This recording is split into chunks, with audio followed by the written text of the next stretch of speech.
ഈ മഴ വന്നു തുടങ്ങിയാൽ ഏറ്റവും അധികം പ്രയാസം ഒന്നുകിൽ വെള്ളക്കെട്ട് അല്ലെങ്കിൽ ഈ മരം വീഴുന്നതുമായി ബന്ധപ്പെട്ട പ്രശ്നങ്ങൾ. അത് സംസ്ഥാനത്തുടനീളം മഴ തുടങ്ങിയത് മുതൽ റിപ്പോർട്ട് ചെയ്യുന്നുണ്ട്. അപ്പോൾ ഇടുക്കിയിലേക്ക് പോകുമ്പോൾ അവിടെ കല്ലാർ മാങ്കുളം റോഡിൽ കൂറ്റൻ മരം കടപുഴകി വീണു. പുലർച്ചെയുണ്ടായ കനത്ത കാറ്റിലാണ് മരം വീണത്. ഫയർഫോഴ്സ് സംഘമെത്തി മരം മുറിച്ചു നീക്കി. മുഹമ്മദ് ആഷിഖ് വിവരങ്ങൾ നൽകും.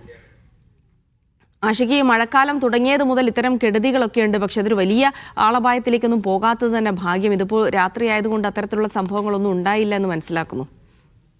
തീർച്ചയായും അത് തന്നെയാണ്. രാത്രി ആയതുകൊണ്ട് വലിയ പ്രശ്നങ്ങൾ ഉണ്ടായില്ല. ഒരു കൂറ്റൻ മരമാണ് മറിഞ്ഞു വീണത്. ദൃശ്യങ്ങളിൽ കാണാൻ അത്യാവശ്യം വലിപ്പമുണ്ട്.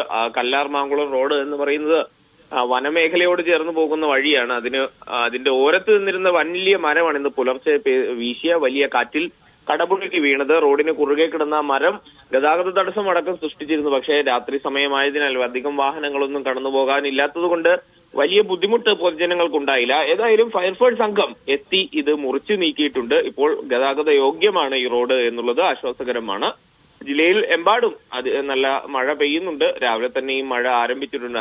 ഹൈറേഞ്ചിലും ലോ റേഞ്ചിലും മഴയുണ്ട് എന്നാണ് മനസ്സിലാക്കുന്നത്. ഏതായാലും ജില്ലയിൽ ഇന്ന് ഓറഞ്ച് അലർട്ടാണ്, ജാഗ്രതയിലാണ് ഇടുക്കി ജില്ലയിലെ എല്ലാവരും. ശരി, ആഷിഖാണ് വിവരങ്ങൾ നൽകിയത്.